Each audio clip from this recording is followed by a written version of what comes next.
말씀은 갈라디아서 5장 22절부터 25절 말씀입니다. 갈라디아서 5장 22절부터 25절까지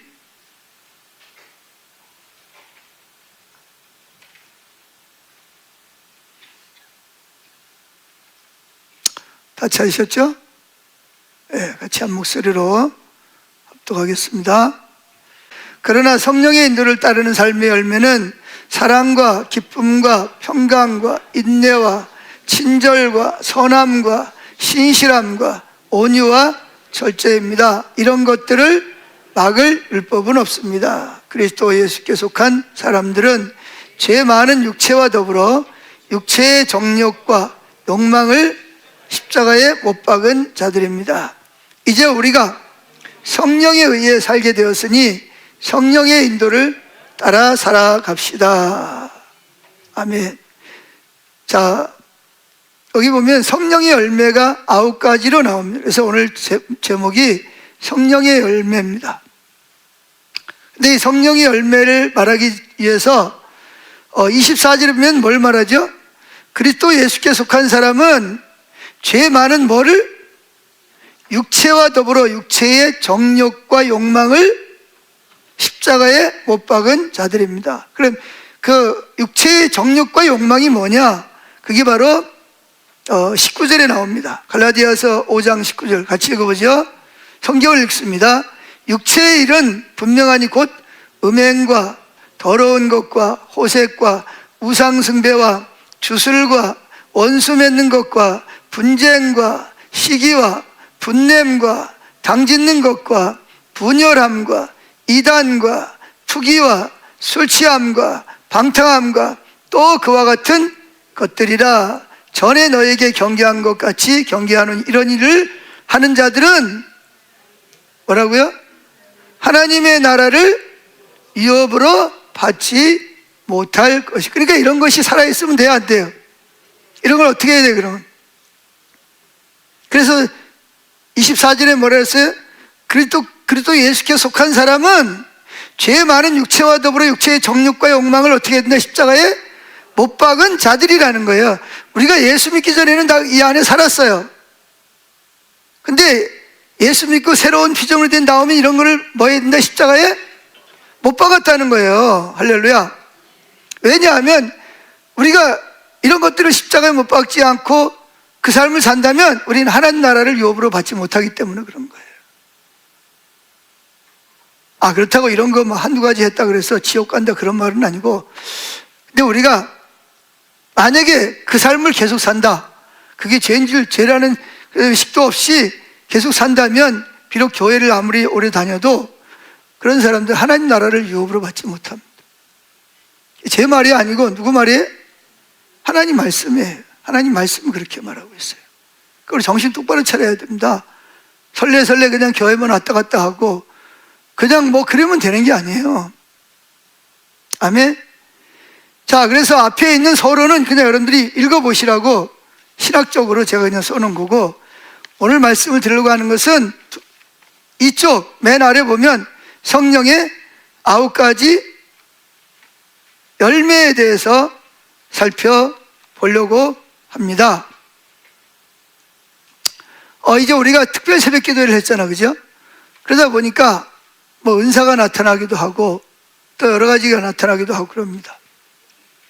근데 이제 우리가 잘못하면 은사가 나타나고 뭐 표적이 일어나고 능력이 나타나고, 물론 그것도 성령 충만함의 일부지만 그런 것들을 성령 충만으로 착각할 수가 있어요.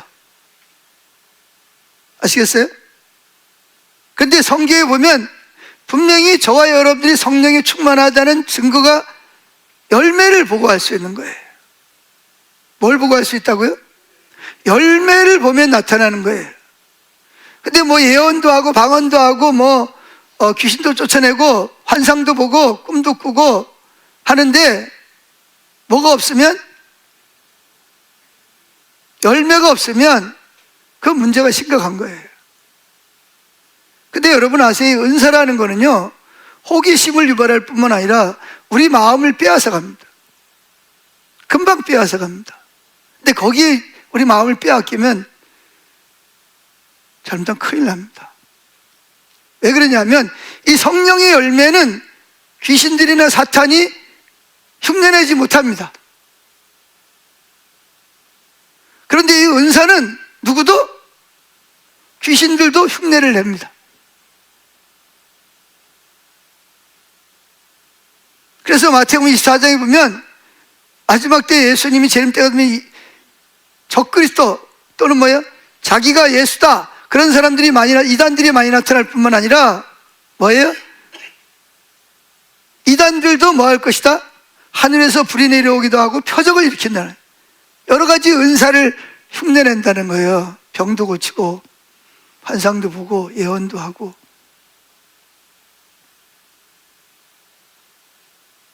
이게 분별을 못하는 거예요. 그게. 그래서 친밀한 교제를, 하나님의 얼굴을 구하고 하나님이 목적이 되는 삶을 살아도 뭐예요? 친밀함을 통해서도 음성을 듣기도 하고 환상을 보고 또 뭐예요? 예언을 하고 그런 일이 있어요. 아멘. 그런데 친밀함이 없이 뭘로만, 은사로만 그런 것이 나타나면 그 끝이 별로 안 좋아요. 그리고 귀신들에게 속아 넘어가서 이용당하기 딱 마침 맞아요. 그래서 오늘날의 많은 교회들이 이 은사에 대해서 문을 닫는 이유가, 많은 사람들이 친밀함을 통해서 이런 여러 가지 표적이나 기사가 나타나는 게 아니라 은사를 구해가지고 은사가 나타나니까 성령이 충만한 것처럼. 근데 여러분 아세요? 귀신들도 점도 치고요, 병도 낫게 하고요, 귀신도 쫓아내고 그럽니다. 그런데 초점을 맞추면 안 돼요. 아멘. 그리고 누굴 추구한다? 하나님을 알고 사랑하는, 그리고 그분의 말씀하시면 전적으로 순종하는 삶을 사는 게 신앙생활이에요. 그걸 다른 말로 말하면 성령을 따라 사는 삶이에요. 할렐루야. 그래서 우리가 오늘은 성령이 충만할 때 반드시 열매가 나타난다. 그래서 우린 다 성령이 충만해야 됩니다. 왜? 성령이 충만하라, 명령형이니까. 예수님도 성령 세례를 받기 전에는 뭐 하지 말라? 떠나지 말라 그랬단 말이에요. 우리 성령 세례를 받아야 돼. 할렐루야. 주님 인격적으로 만나고 그분의 성령의 임재 가운데 살아야 됩니다. 그래서 성령의 기름 부으심이 우리에게 부어져야 되는데, 그래서 이 성령을 따라 사는 삶, 성령을 따라 사는 사는지 안 사는지, 육체를 따라 사는지는 여러분 아세요? 지금 여기 나와 있는 대로 육체의 이름 분명한 이것, 음행과 더러운 것, 호색과 우상숭배 이런 거 하면서도 여전히 방언할 수 있고 예언할 수 있고 병 고치고 귀신 쫓아낼 수 있어요. 아세요?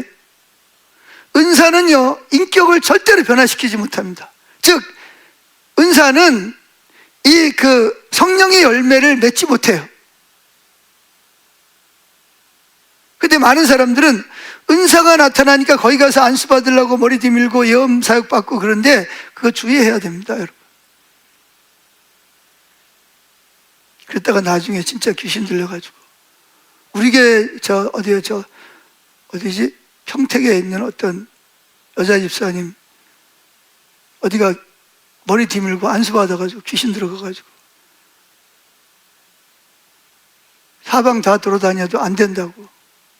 심지어 기쁨의 교회도 갔는데 거기서도 안 됐다고 날 찾아온 거예요. 어떻게 알고. 그게 자녀들에게까지도 영향을 미치는 거예요. 귀신의 영향력이. 애들 데리고 오고 막 그랬잖아.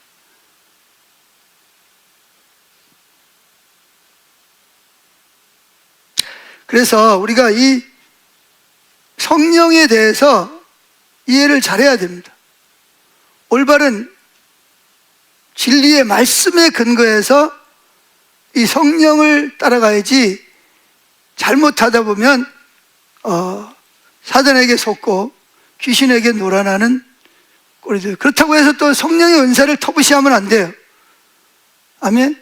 극단주의로 가는 게 이게 문제거든요. 분명히 친밀함을 나눠도 뭐가 나타나요? 방언도 하고 예언도 하고 환상도 보고 꿈도 꾸고 귀신도 쫓아내고 은사도 나타납니다. 그러니까 우리는 이 한국 사람들은 흑백 논리를 좋아해요. 어느 한쪽만 취하려고 그래요. 아니, 성경은 분명히 두 가지를 다 말하고 있어요. 아멘. 자, 그래서 오늘은 이 육신의 소욕, 하나님의 나라를 유업으로 받지 못하게 하는 이 육신을 십자가에 못 박고 어떻게 하면 성령의 열매를 맺을 수 있냐? 우리 다 성령에 충만해야 되는데, 그리고 그 성령의 열매가 도대체 뭐 어떤 거냐? 이걸 오늘 좀 구체적으로 살펴볼 겁니다. 아멘. 그래서 이 말씀을 잘 새기면 좋겠습니다. 자, 성령의 9가지 열매. 성령에 충만한 사람은 그 사람이 성령에 충만한지 안 한지 어떻게 하면 알 수 있다? 열매를 보면 그 열매가 뭐냐? 이 9가지 열매라는 거예요. 아멘. 자, 이 성령의 열매가 뭐예요? 사랑, 희락, 화평, 뭐예요? 자, 다시 사랑, 희락, 기쁨, 세 번째 화평, 오래 참음, 자비, 충성, 온유, 절제, 9가지란 말이에요. 아멘. 이 9가지가 나타나야 뭐가 충만한 사람? 성령이 충만한 사람이요. 괜히 은사 나타난다고 그 사람 따라가면 여러분 인생 망칠 수도 있어요. 그 나타나는 게 잘못됐다는, 그 나타나는데 뭐는 없는데, 성령의 열매는 없는데 그런 것만 나타나는데 쫓아가면 여러분 인생 망쳐요. 근데 또 성령의 열매는 나타나는데 뭐는 없어? 아니, 열매 말고 성령의 열매는 있는데 또 뭐가 없어요? 그런 능력이 없으면 또 힘이 없어요. 또 힘이 없어. 아멘. 기름 부으심이 또 필요한 거예요. 그래서 그건 다음 주에는 은사, 능력, 기름 부음 이런 거에 대해서 말씀을 드리고, 오늘은 뭐에 대해서? 성령이 충만하다는 증거가 뭐다? 성령의 9가지 열매를. 근데 이 9가지 열매는 서로 따로따로 맺히는 게 아니에요. 이거는 포도송이를 보면 포도송이가 한 군데, 여기 하나 저기 하나 맺혀요? 아니면 한 군데 이렇게 탁 맺혀요? 한 군데 까맣게 맺히잖아, 그죠? 그래서 성령의 9가지 열매는 하나가 없으면 다른 것도 없어요. 다른 게 있으면 나머지도 열매가 맺히게 되어 있어요. 아멘. 어느 거는 나타나는데 어느 건 안 나타난다. 이거는 좀 문제가 될 수 있어요. 이거는 우리가 내 열매를 맺으려고 애를 쓴다고 맺어지는 게 아니라, 포도나무가 어디 붙어 있으면, 포도나무 가지가 어디 붙어 있으면, 나무에 붙어 있으면 열매는 저절로 맺히는 거예요. 내가 이거 열매를 맺어야 되는데, 그런다고 열매가 맺혀지는 게 아니에요. 열매를 맺을 수 있는 조건은 딱 하나예요. 뭐예요? 나무에 붙어 있는 거예요. 성령을 따라서 성령에 붙어 있는 거예요. 성령이 임재하면 여러분 속사람을 강건하게 해서 여러분의 사람을, 아까 말한 대로 육에 속한 사람을 뭘로? 영에 속한 사람으로 여러분을 새로운 삶으로 바꿔놓는 거예요. 그게 물론 하루아침에 뚝딱 해가 되는 건 아니지만, 계속해서 여러분의 삶을 어떻게 한다? 우리 안에 계시는 성령님이 그런 한 부분 한 부분을 지배하시고 통치하셔서 우리의 인격을 성령의 열매가 나타나는 9가지 열매로 변화시킨다는 겁니다. 아멘. 자, 그럼 봅시다. 고린도전서 13장 4절 성경에 읽어봅니다. 그러면 사랑은 무엇입니까? 그러니까 질문하는 거죠. 그럼 사랑이 뭡니까? 왜냐하면 고린도 교회가 은사는 많이 나타나는데 뭐가 없어요? 성령의 열매가 없어요. 그러니까 맨날 지지고 볶고 싸우고, 교회 떠난다 그러고, 뭐 시험 들었다 그러고, 뭐 교회 갈라져 나가고, 있으면서도 서로 꼴 보기 싫다 그러고 싸우고.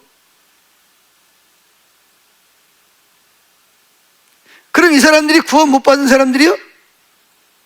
아니요, 예수 믿고 구원 받은 사람들이에요.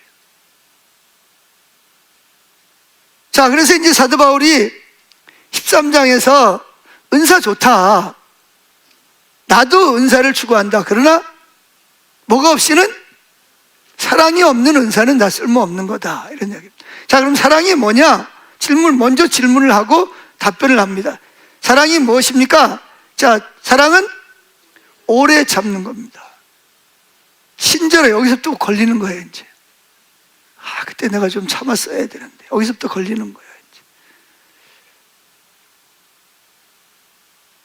사랑은 오래 참고 친절합니다. 두 번째, 사랑은 시기하지 않고 뽐내지 않으며 교만하지 않습니다. 5절, 사랑은 무례하게 굴지 않고 자기의 이익을 추구하지 않으며 성내지 않고 마음속에 원한을 품지 않습니다. 사랑은 불의를 기뻐하지 않으며 진리와 함께 기뻐합니다. 사랑은 모든 것을 덮어주고 변함없이 항상 믿어주며 언제 어디서나 소망을 품고 모든 것을 견딥니다. 근데 이게 우리 마음대로 돼야 안 돼요. 그럼 어떻게 해야 되겠냐? 포기해요? 난 안 되니까 포기해요? 그럼 어떻게 해야 돼요? 성령님이 내 가장 왕자에 앉아서 나를 뭐예요? 영과 혼과 육을 지배하시고 지식과 감정과 또 뭐예요? 의지를 성령께서 통치하시도록, 아멘? 육체를 통치하시도록. 그러면 성령님이 우리를 통해서 뭐예요? 우리 성품을 바꿔놓는 거예요. 누가? 성령님이 하시는. 자, 그러면서 9가지 열매를 더 찾아봅니다. 첫째, 사랑. 이 성령의 열매 중에 첫 번째가 사랑입니다. 그래서 여기서 말하는 사랑은 세속적인 사랑. 저 사람 사랑할 만하니까 사랑해. 잘생겼어, 돈도 많아, 능력도 있어, 스포츠맨이야. 요즘 언제죠? 지난주 금요일 날인가? 새벽 예배 와야 되는데 2시 반에 누가 막 와 소리를 질러, 자다가 깨가지고. 이게 그때 손흥민 선수가 무슨 무슨 킥을 넣는지, 그땐 저는 그것도 모르고 그냥 내일 새벽 예배 가야 되니까 빨리 자야 되는데 여기저기서 그냥 난리가 났어요. 그 전에도 아이고 하고 막 그러는데, 그래가지고 꼬박 밤을 새운 거 아니에요. 그래서 그냥 기도하다가 새벽 예배 나왔습니다. 덕분에. 그런 잘하는 사람을 사랑하는 게 아니고, 여기 사랑은 뭐예요? 자기 희생을 말하는 거예요. 자기 희생.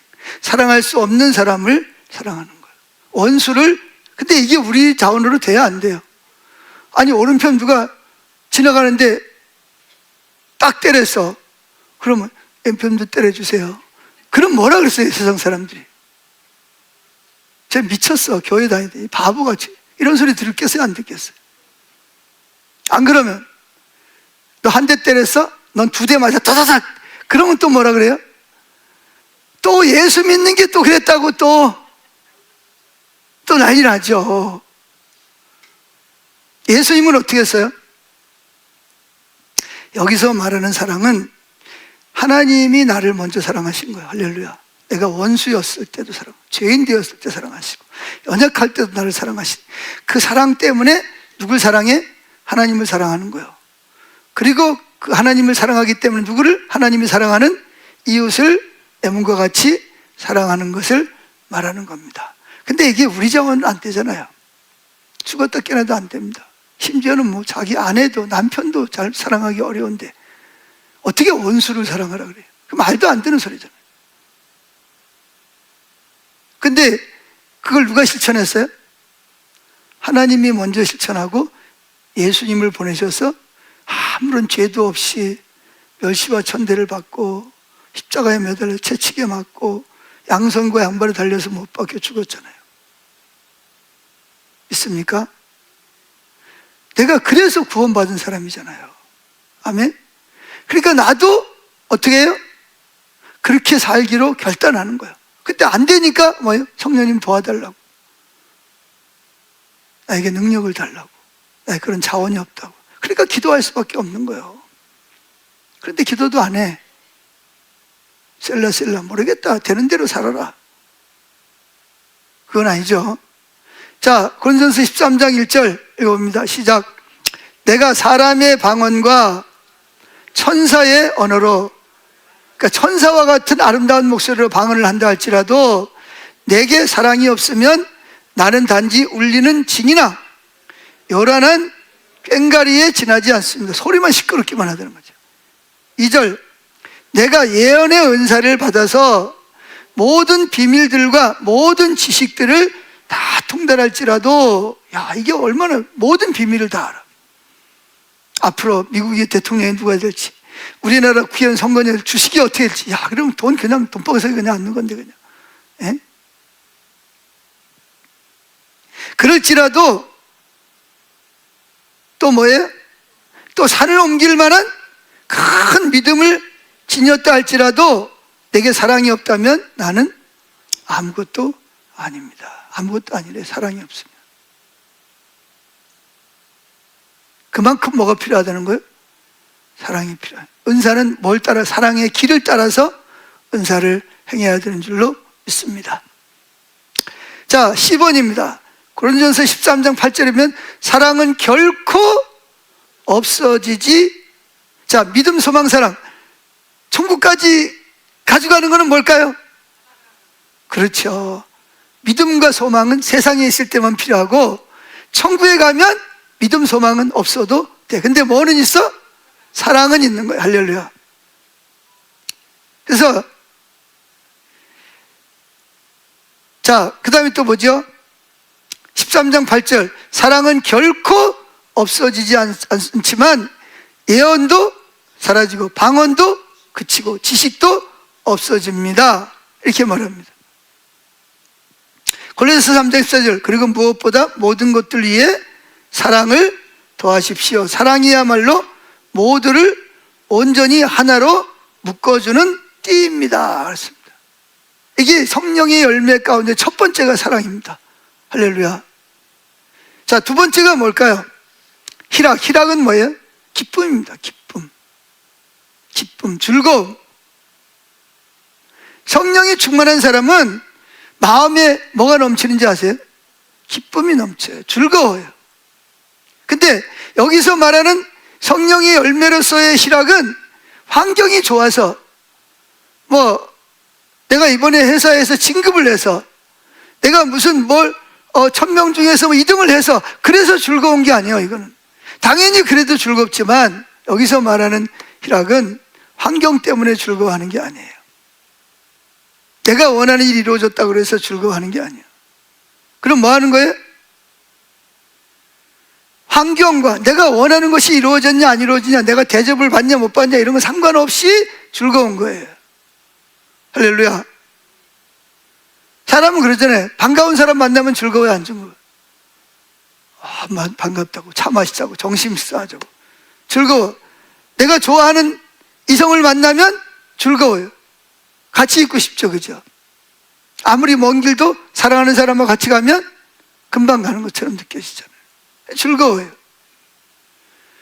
그런데 여기서 말하는 희락, 기쁨과 즐거움은 내가 원하는 환경이 어렵고 원하는 대로 되지 않냐고 때로는 억울하고 분노가 일어나고 그럴지라도 환경 때문에 우울할 수밖에 없어요. 그래서 오늘날에 많은 사람들이 우울증에 걸려 있잖아요.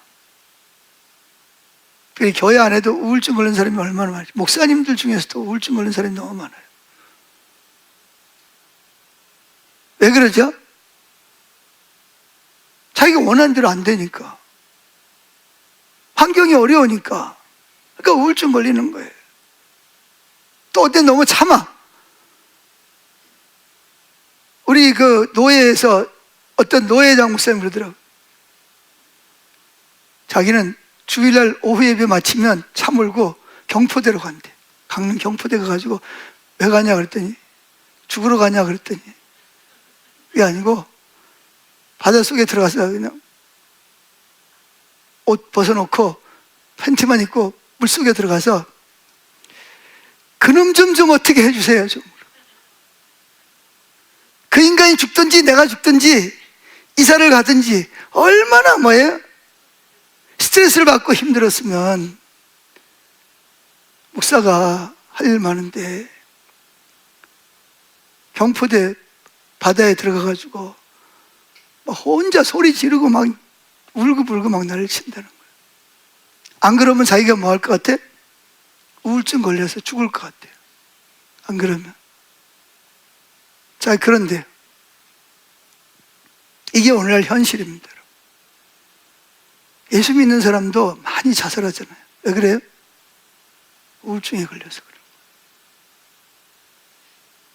막 업무가 많아서 시달리고 막 사람들이 막 또 인간관계에서 막 힘들고 가정에 들어가면 또 부부간의 문제고 자녀들 또 속썩이고 원하는 대로 안 해주고 막 또 재정적으로 어렵고 그러니까 막 스트레스가 받는 거예요. 그러니까 어떻게 막 억울하죠. 분노가 올라오죠. 막 우울증이 막 생기잖아요. 사실은 그래서 하나님께서 우리에게 뭘 주시는 거예요? 성령의 열매를 뭘 줘요? 기쁨과 즐거움을 주시는 거예요. 환경에 상관없이, 내 능력에 상관없이 성령께서 성령이 뭘 주세요? 기쁘고 즐거운 마음을 주는 거예요. 할렐루야. 이게 바로 뭐냐?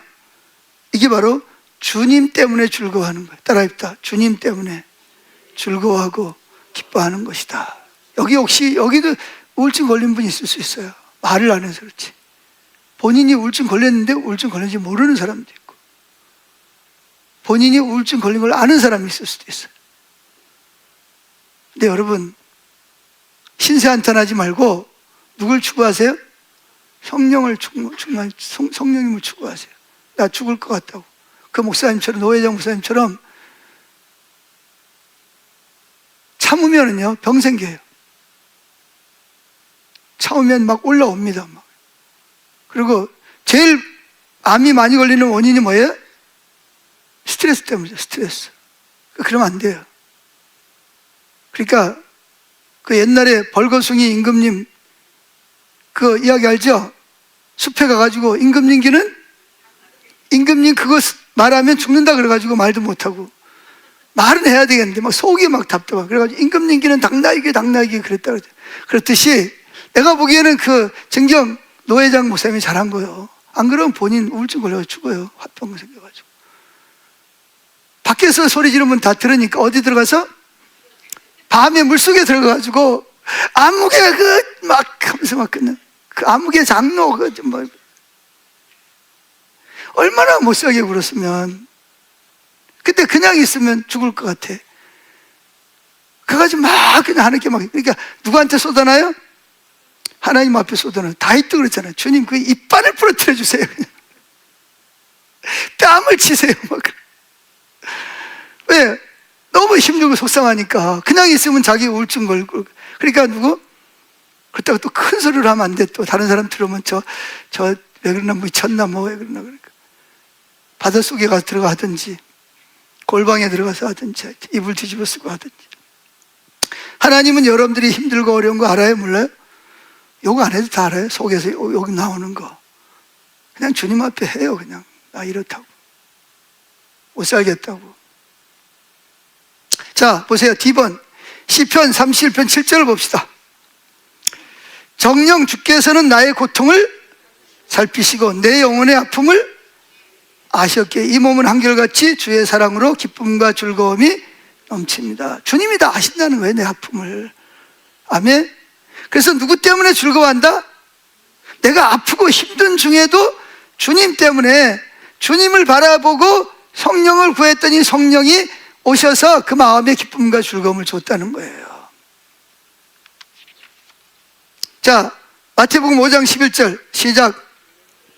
여러분이 나를 따른다는 이유로 모욕을 당하고 박해를 받고 터무니없는 말로 비난을 받는다면, 아니 모욕당하고 박해를 당하는데, 비난을 당하는데 어떻게 즐거워하고 기뻐해요? 말도 안 되는 소리를 하고 있잖아요. 오히려 뭐 하라고요? 여러분 이거 기뻐하고 즐거워할 일이에요 지금? 근데 성경은 뭐라 그래요? 기뻐하고 즐거워하라. 왜 그러냐? 이게 그 헬라어 성경에는 왜냐하면 가르가 있어요. 근데 우리나라 성경은 없어요. 왜냐하면 여러분이 받을 상이 하늘나라에 마련되어 있기 때문입니다. 여러분보다 먼저 살았던 옛날 예언자들도 이와 같이 박해했다는 것을 생각하십시오. 근데 이게 어떻게 이럴 때 기뻐하고 즐거워하냐고요. 미친 사람도 아니고. 그래서 누가 오신 거예요? 그래서 성령이요. 이게 생명이에요, 생명. 할렐루야. 지금 아마 스트레스 받고 막 그냥 막 누구 생각만 해도 막 그냥 끔찍한 사람이 있을 거예요. 기도하세요. 주님이 여러분 마음도 알아요. 아멘. 뭘 기도해요? 성령이 오셔서 나를 좌정하시고 내 마음을 만져달라고. 나를 성령의 열매가 맺게 해달라고. 할렐루야. 세 번째 화평입니다. 화평은 뭐죠? 자, 화평은 분쟁할 수 있는 사람과 분쟁하지 않고 지내는 거예요. 뭐 하지 않는? 분쟁을 할 수밖에 없는데 뭐 하지 않아요? 분쟁하지 않는 평강, 평강이에요. 세 번역 성경에 그거를 평강이라고 말하고 있는데 화평이라고 말하는 게 더 좋을 것 같아요. 자, 마태복음 5장 9절 뭐라 그랬어요? 화평케 하는 자는 복이 있나니 저희가 하나님의 아들이라 일컬음을 받을 것이라 하셨습니다. 자, 여러분 보세요. 자, 예수님하고 하나님하고 우리는 무슨 관계예요? 화평한 관계예요? 선악과 따먹고 우리가 하나님 되려고 대적했던 거 반역자잖아요. 하나님 입장에서 보면. 그죠? 근데 어떻게 하나님과 우리가 화목하게 됐어요? 우리는 원수지간이에요. 우리는 사탄에 속한 사람이라고요. 근데 어떻게 우리가 하나님과 화목했어요? 그래서 하나님의 아들인 예수님이 인간의 몸을 입고 이 땅에 오셨고 이 땅에 오셔서 선한 일을 하고 뭐 했어요? 죄가 없지만 얼마나 억울하겠어요. 여러분 억울하죠? 살다 보면. 그죠? 예수님만큼 억울하세요?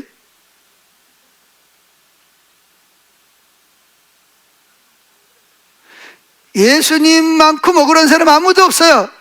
근데 예수님이 화평케 한 자예요.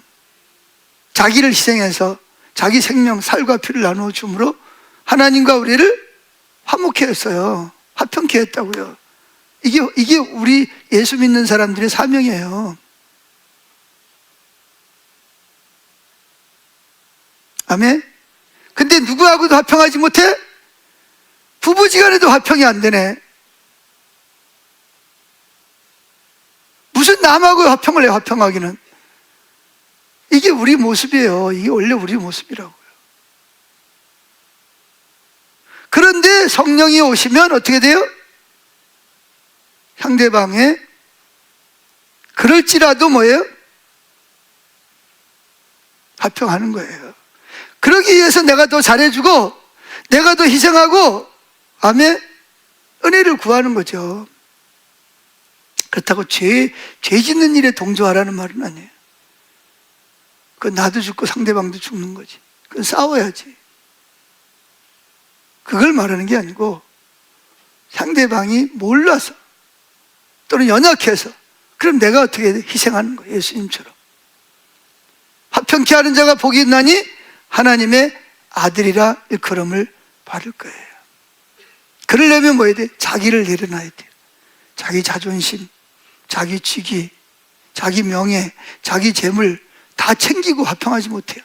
예수님은 다 포기했어요. 그랬기 때문에 뭐 할 수 있어요? 우리를 구원하고 화목케 하는 거예요. 이게 하나님이 저와 여러분에게 주신 직책이에요. 직책. 할렐루야. 이걸 감당을 해야 됩니다. 그래서 히브리서 12장 14절에 뭐랬어요? 모든 사람으로 더불어 화평을 쫓으라.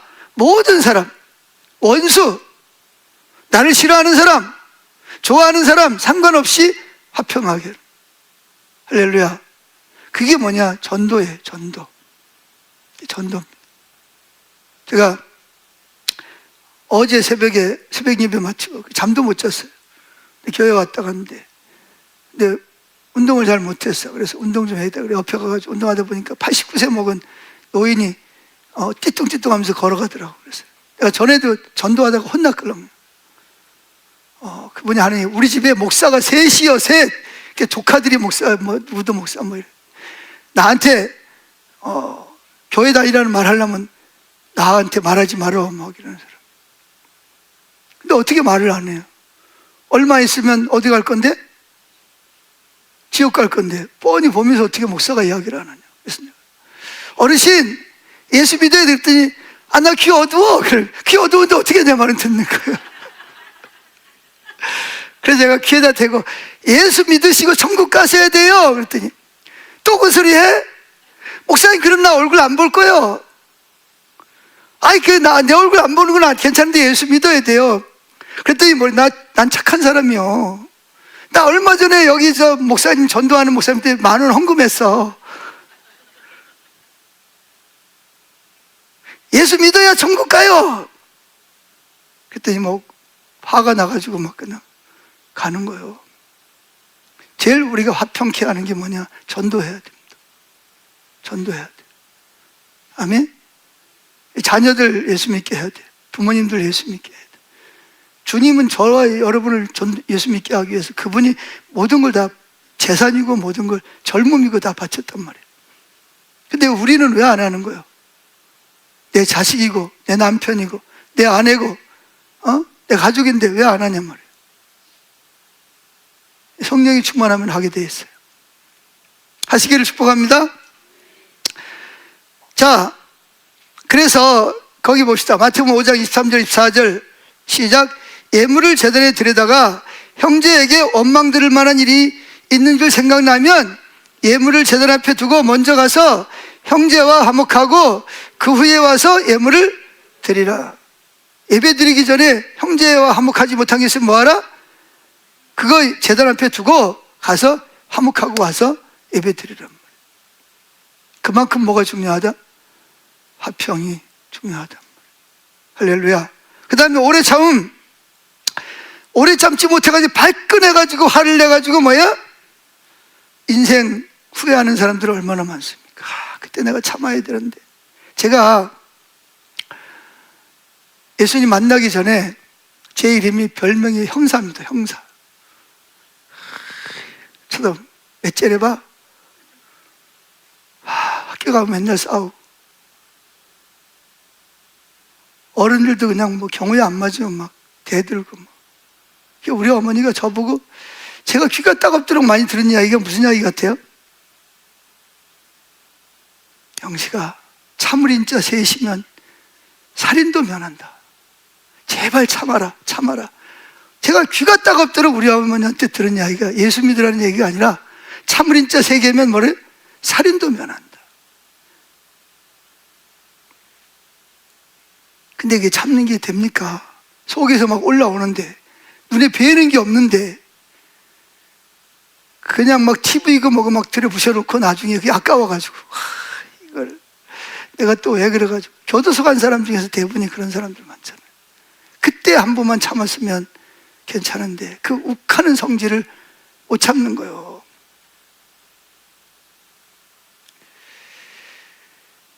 그래서 이 교회 안에도 이것 때문에 참지 못하는 것 때문에 자기 한계를 벗어나지 못하는 것 때문에 힘들어하는 분들이 많이 있어요.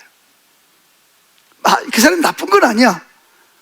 잘하다가 10번 잘했는데 한 번 욱하면 10번 잘한 건 다 어디로 가요? 다 묻혀버리는 거예요. 뭐만 남아? 한 번 욱한 거 그것만 남는 거예요. 이게 인생이요. 10번 참은 거 잘한 건데 11번도 참아야 돼. 근데 그게 우리 마음대로 되냐고요. 안 됩니다, 여러분. 힘들어요. 저봐요, 주여 한숨 소리가 나오잖아. 그래서 누가 오신 거예요? 성령님이 도와주시려고 오신 거예요. 우리 그냥 못 참는 그 마음을 성령께서 눌러주시는 거예요. 이렇게 올라오는 거를 누르는 거예요. 안 누르면 터져버리니까 누르는 거죠. 할렐루야. 자, 그래서 자신의 감정과 자기의 판단을 벗어나지 못하고 거기에 얽매여가지고 발끈하거나 자기 주장을 그냥 막 강하게 내세우는 그런 사람들이 있어요. 근데 성경을 보세요. 야고보서 1장 20절에 뭐라 그랬어요? 시작. 사람이 성내는 것이 하나님의 의를 이루지 못함이라, 그렇게 말하고 있거든요. 특별히 여러분 교회 안에서 성내면요 정말 문제가 됩니다. 여러분 정말 헌신하고 충성했는데 그거 한 번 때문에 이미지가 그냥 완전히 그냥 바뀌어져 버리는 거예요. 집에서도 마찬가지죠. 자녀들한테 오래 참고 그냥 애쓰고 수고하다가 한번 그냥 확 해가지고 엎어버렸다가 애들 머릿속에 뭐가 남냐? 우리 아버지는 항상 저래, 이런 생각이 납니다. 자기를 위해서 그렇게 헌신하고 희생하고 오래 참은 거는 아무것도 남는 게 없어. 그냥 한번 욱한 거 그것만 남는 거예요. 이게 사단의 장난이거든요. 그래서 사람이 성내는 것이 하나님의 의를, 하나님 뜻을 못 이룬단 말이에요. 참아야 되잖아요. 근데 이게 참아지냔 말이에요. 그래서 성령이 오셔서 뭐예요? 내 마음을 누르고 변화시켜 주시는 거예요. 할렐루야. 다섯 번째가 뭐예요? 자비잖아요. 자비. 성령의 열매, 자비. 자비는 뭐냐? 다른 사람을 측은히 여기고 동정하여 친절을 베푸는 거예요. 성경에도 그런 말 했죠. 배고픈데 왜 배고파? 밥 먹어. 옷이 없어? 옷가게 가면 얼마나 옷 많은데 왜 그렇게 추운데 떨고 있어? 이게 말이 돼야 안 돼요? 근데 우리가 그렇게 하잖아요.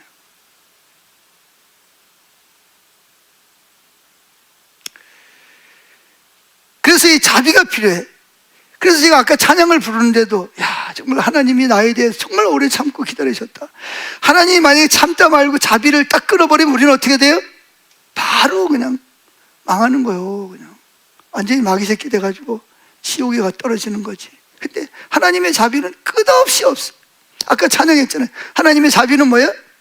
끝이 없이 가는 거예요. 그냥 그 자비 때문에 저와 여러분들이 구원받은 거예요. 지금도 구원시켜놨다가도 넌 도저히 안 돼, 너 끝내, 이러면 끝나는 거였어요. 근데 하나님의 자비는 뭐예요? 끝이 없어요.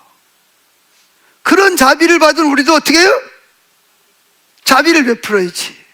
자비를 베풀어야지. 그래서 예수님의 비유 중에 그런 비유가 있잖아요. 1만 달란트를 빚졌어. 1달란트가 1억 2천만 원 정도 됩니다. 오늘날로 한 사람. 그래 1만 달란트면 얼마예요 도대체가? 예? 세계에서 제일 갚으래도 그 돈 못 갚거든요. 수십 년, 수천 대 갚아도 못 갚아요. 근데 그걸 어떻게 해요? 불쌍히 여겨가지고 탕감해줬어. 그런데 길을 가다가 누굴 만났어요? 100데나리온, 1데나리온이 하루 품값이야. 100일만 일하면 갚을 수 있는 돈을 만난 사람을, 빚진 사람을 만난 거예요. 그럼 어떻게 해야 돼요? 나 지금 몇 달란트 탕감받고 오는 중이요? 1만 달란트 탕감받고 오는 사람이 100데나리온 빚진 사람을 목살을 잡고 너 잘 만났다, 너 빚 안 갚아. 갚겠습니다. 조금만 기도했어요. 안 갚겠다는 것도 아니잖아요. 갚겠다는 거예요. 근데 뭐 목살 잡고 어디로 가요? 경찰서 가가지고 집어넣어 버리는 거예요. 그 이야기를 누가 듣죠? 임금이 듣죠. 그리고 어떻게 대노해가지고 그럼 당장 잡아와라. 그래 뭐예요? 네 아들 딸 다 팔아가지고 노예로 팔고 재산 다 팔고 갚아. 그리고 너는 어디 들어가서 갚을 때까지 쉽게 말하면 지옥에나 들어가라는 거예요. 우리는 이렇게 엄청난 자비를 받은 사람입니다. 근데 우리는 다른 사람에 대해서 뭐예요? 너 벌써 몇 번째야? 너 몇 번? 자기는 하나님 편에 몇 번째요? 그걸 왜 쉬고 있는 거예요? 왜 쉬고 있어? 그냥 일본에서 걸리는 거예요. 사랑이 안 되니까. 사랑이 없으니까. 사회에서는 그렇게 말하면 어떻게, 사회에서는 그렇게 말하면 통하죠. 이게 정상이 참작되네. 이놈도 나쁜 놈이라구만. 근데 하나님 앞에서는 그게 아니에요. 내가 너를 위해서 끝없는 자비를 가지고 자비를 베풀었다. 근데 너는 내 형제에 대해서, 내 가족에 대해서, 너 성도에 대해서 그거에 자비를 베풀지 않냐.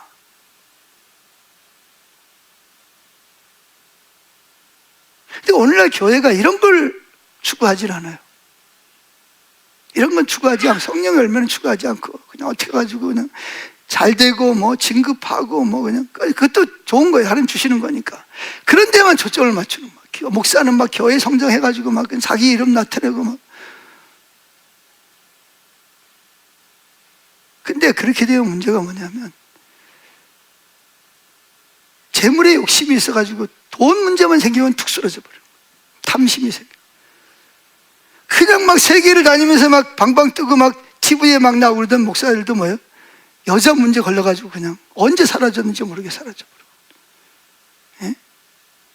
또 총회장하고 뭐 하겠다 그래가지고 수십억씩 갖다 바쳐가지고 그거 한번 하고 나서. 그러니까 그런 거 문제만 걸리면 그냥 썩은 고목나무 쓰러지다 쓰러져 버리는 거예요.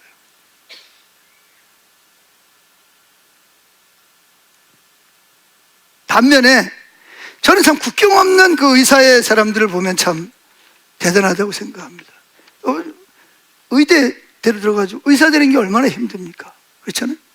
혼자 잘 먹고 잘 살고 좋은 사람하고 결혼해가지고 행복하게 살 수 있잖아요. 떵떵거리고. 대학 교수 때 보세요, 여러분. 교직원 집이랑 다 줍니다, 여러분. 서울대학교 가보세요, 그냥. 정교수들은요 다 사택 다 주고요.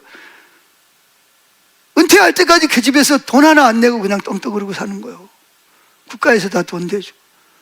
그런데 그런 거를 포기하고 저 우간다라든지 어디 케냐 같은 데 가가지고 그런 데 가서 말라리아랑 싸우면서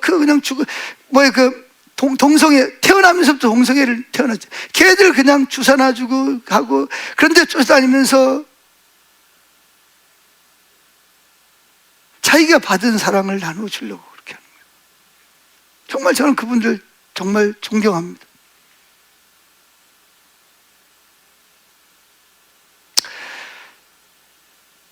자, 이렇게 자비로운 마음은 편협하고 옹졸한 것이 아니라 다른 사람을 포용할 수 있어요. 근데 이게 우리 마음으로 안 되는 거예요. 그래서 누가 필요해? 성령의 충만이 필요한 거예요. 할렐루야. 그 다음에 6번째가 양선입니다. 양선. 양선이라는 게 뭐예요? 선한 양심을 말하는 거예요. 한문 뜻을 말하면 선한 양심. 그래서 이 양심이라는 것이 우리에게 있어서 늘 현실과 욕망의 악한 행위에 대해서 비난하고 비판하고 바른 길로 가려고 애를 쓰는 게 우리 양심입니다. 그런데 인간의 양심이라는 것은 변해요. 그래서 동문선수배도 보면 사람의 마음은 어떻게 변한다? 아침 저녁으로 변한다. 인심은 조석변이에요. 사람의 마음은 아침에는 선했다가 저녁이 되면 이게 지킬 박사처럼 악인이 되는 거예요. 이 사람 만나면 좋은데 저 사람 만나면 악인이 돼버리는 거예요. 그래서 이 사회가 악하면 사람들의 그 양심이 마비가 돼가지고 그 양심이라는 것도 그 악한 사회에 물들어 버리는 거예요. 우리 신앙도 아무리 여러분 신앙생활을 하고 주님과 친밀하지 않으면 세상 사람들하고 악한 사람들하고 같이 있어 보세요. 여러분의 양심이 금방 세상 사람들의 가치관으로 변해버립니다.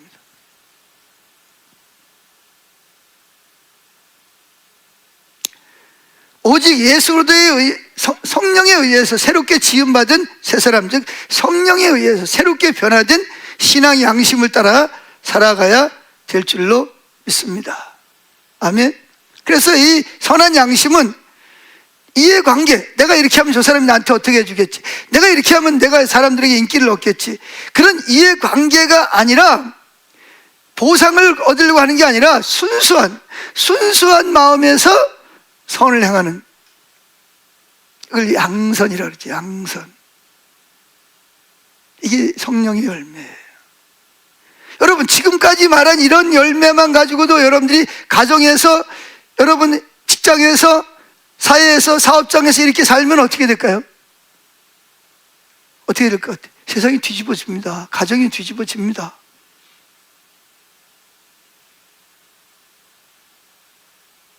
그때 이런 성령의 열매를 추구하지 않아요.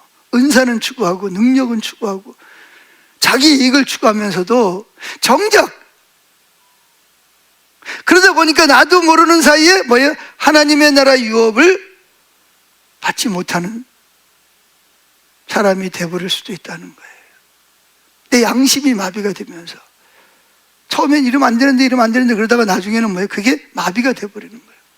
돌같이 굳어버리는 거예요. 화석화된 신앙. 겉으로 보기에는 뭐예요? 그럴싸한데 실제로는 돌처럼 굳어 생명이 전혀 없는 신앙이 돼버리는 거예요. 정말 여러분이 마지막 때에 주의해야 됩니다. 7번째, 충성. 성령이 충만한 사람에게 요구되는 게 뭐냐? 충성입니다. 이 충성이라는 것은 다른 말로 말하면 믿음이에요. 믿음. 따라합시다. 믿음이에요. 충성이라 하면 믿음대로 사는 거예요. 믿음대로 사는 거. 그래서 이 충성이라는 말은 우리는 충성을 뭔가 열심히 많이 하는 거를 충성이라는데 아니에요. 성경에서 말하는 충성은 그게 아니고 믿음이에요. 믿기 때문에 믿음대로 사는 거예요. 아멘? 그걸 믿음이라 그러는 거예요.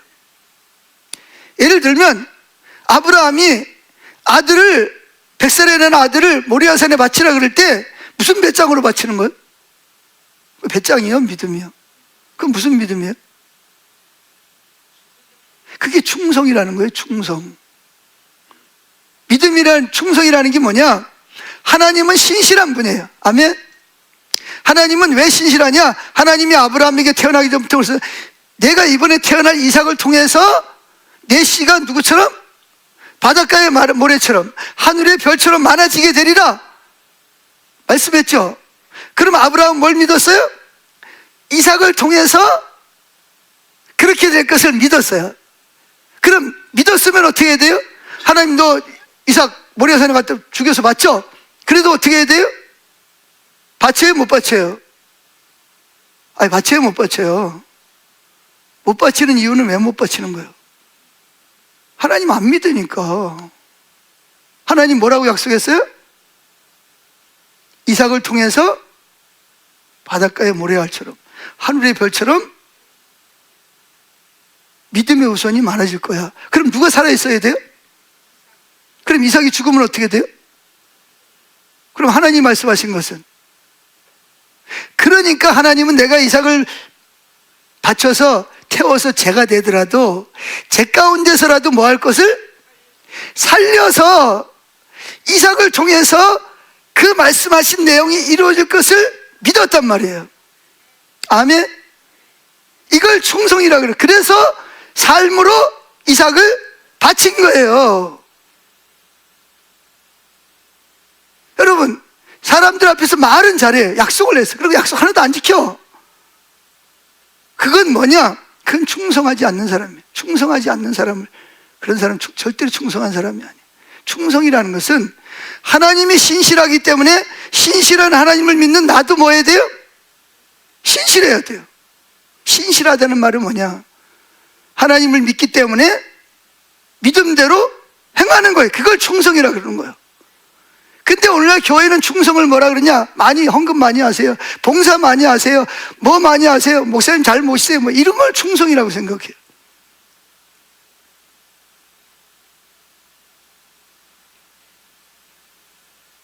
그건 충성이 아니에요. 우리가 왜 헌금하고 왜 봉사하고 왜 잘해야 되는 거예요?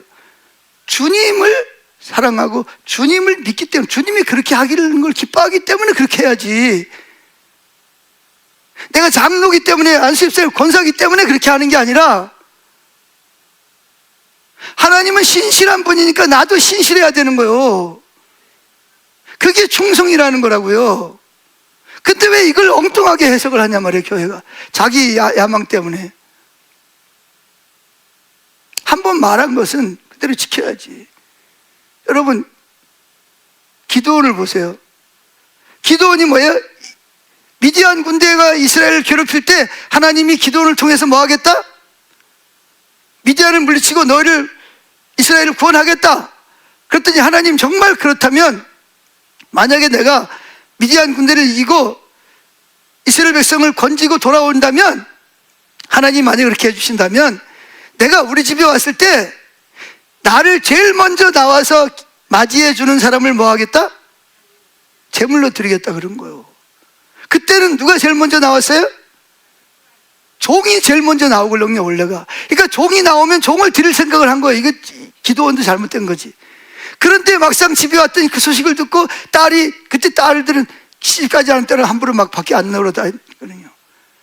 그런데 소고를 치면서 찬양을 하면서 제일 먼저 아버지를 맞이한 사람이 애동딸이요. 둘 중에 애동딸 하나밖에 없는 딸이 나온 거예요. 그래, 이걸 어떻게 해야 돼요? 그러니까 아버지가 이게 뭐 기쁨이 싹 사라져 버린 거예요. 그냥 갈등이 오는 거예요. 왜? 하나님하고 나하고 1대1로 약속했잖아요. 했어요, 안 했어요? 그럼 어떻게 해야 돼요? 하나님 취소. 그래야 돼요? 그건 신실한 게, 그건 충성이 아니에요. 근데 미디아는 충성스러운 사람이었거든요. 딸을 보고 이야기를 하는 거예요. 내가 하나님 앞에 이런 서원을 했다. 나는 너를 서원대로 해야 된다. 하나밖에 없는 애동딸이라니까요. 여러분 같으면 어떻게 하겠어요? 하나님, 내가 이렇게 해주면 이렇게 할게요. 상황이 바뀌었어. 편안해졌어. 양심에는 계속 두드려. 주님, 너 그거 했잖아. 해야지. 조금만 있다가요. 조금만 있다가. 하긴 뭘 해. 그냥 넘어가는 거지. 이건 신실한 충성이 아니에요. 이거는.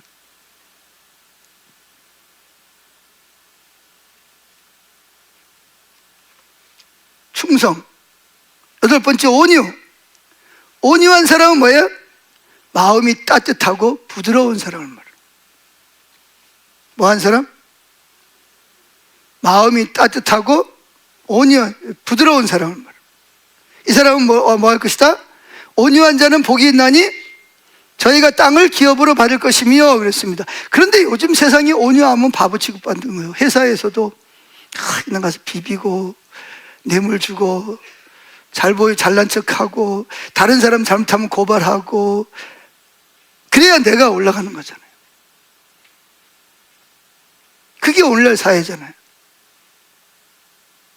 그런데 그러지 아니하고 정말 온유해.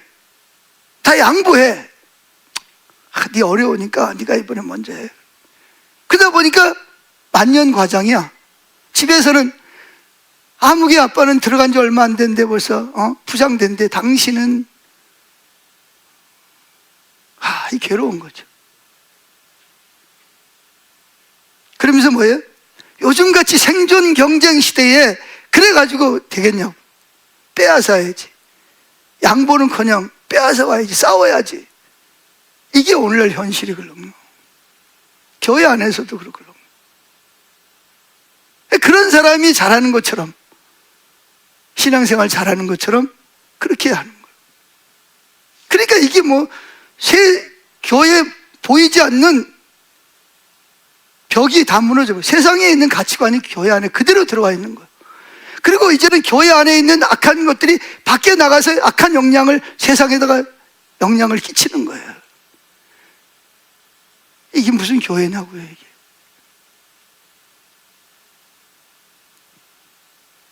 온유해야 된다는 걸 알고 있지만 그러면 바보 취급받고 그러면 손해받는다는 걸 아는 거예요. 그래서 예수님 뭐라 그랬죠? 나는 마음이 온유하다, 강팍하다. 나는 마음이 온유하고 겸손하니 뭐해라? 나의 멍에라는 것은 나와 같이, 나처럼 온유하자는, 같이 가자는 거예요. 할렐루야. 그런데 주님 혼자 가세요. 필요할 때는 주님 같이 가시죠. 그랬다가 그건 주님 혼자 가세요. 저는 그냥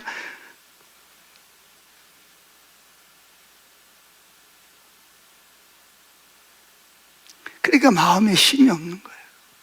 평안이 없어요. 9번째, 절제입니다. 절제라는 것은 자기 자신을 올바로 살펴서 조절하는 거예요. 조절. 사람이 너무 부해도 안 되고 가난해도 안 되고. 그래서 그랬잖아요. 저를 너무 부하게 하지 마세요. 제가 교만해져가지고 하나님이 어디 있냐?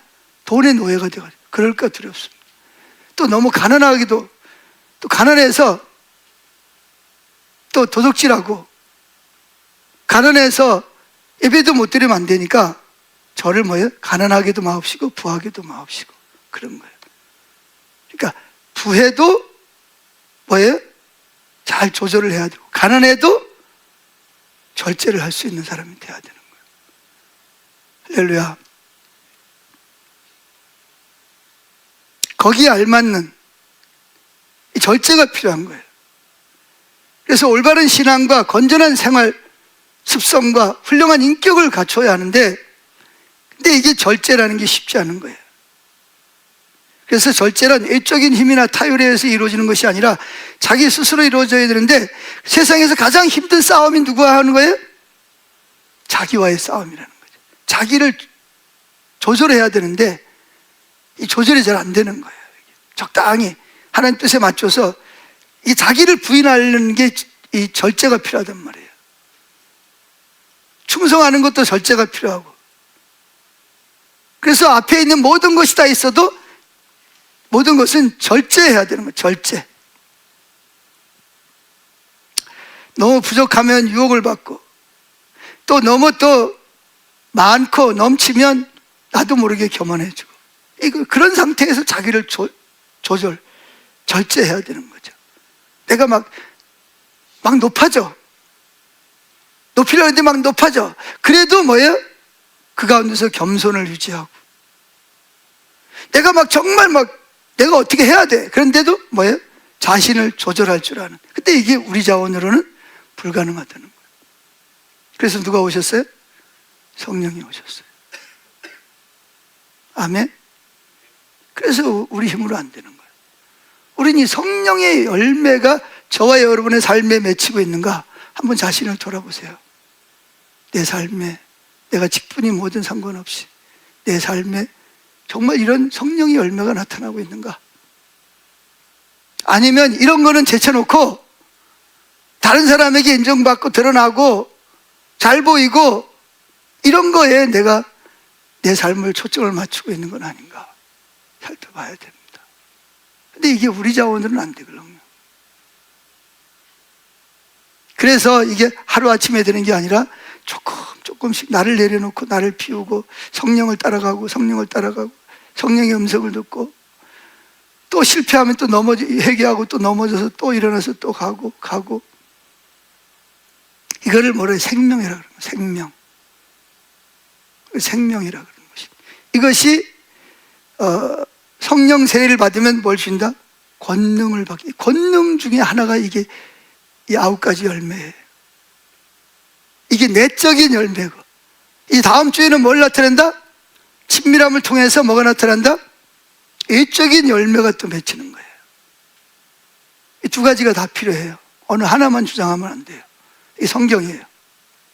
아멘. 자, 그래서 오늘은 성령의 9가지 열매가 무엇인가를 살펴보았습니다. 그러니까 우리는 성령의 충만을 받아야 돼요? 안 받아야 돼요? 왜 받아야 되죠? 우리 자원으로는 할 수가 없어요. 그래서 성령 충만. 그래서 기도해야 돼요. 성령은 뭐와 연관이 있어요? 기도와 연관이 있습니다. 그래서 매 순간 성령님과 동행하는 삶, 성령님께 묻고 성령님 안에 들어가고 성령의 능력이 내 속사람을 강건하게 하고, 그래서 내 삶에서 만약에 여러분들이 이 열매가 여러분의 가정과 여러분의 사업장과 일터에서 나타나면 어떻게 될까요? 어떻게 될 것 같아요? 뒤집어집니다. 뒤집어져요. 가정도 뒤집어지고 여러분 직장도 뒤집어지고, 야, 저 사람 누구야 저거? 나 예수 믿어도 저런 사람 처음 보네. 금방 아마 난리가 날 겁니다. 근데 우리가 그걸 추구하지도 않고 갈망하지도 않고 그리고 우리가 사는 거예요. 교회 다니면서.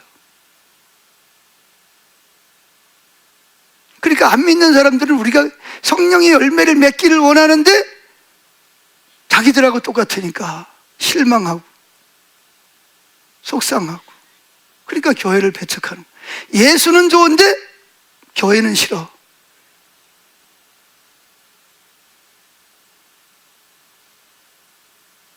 누구 때문이에요?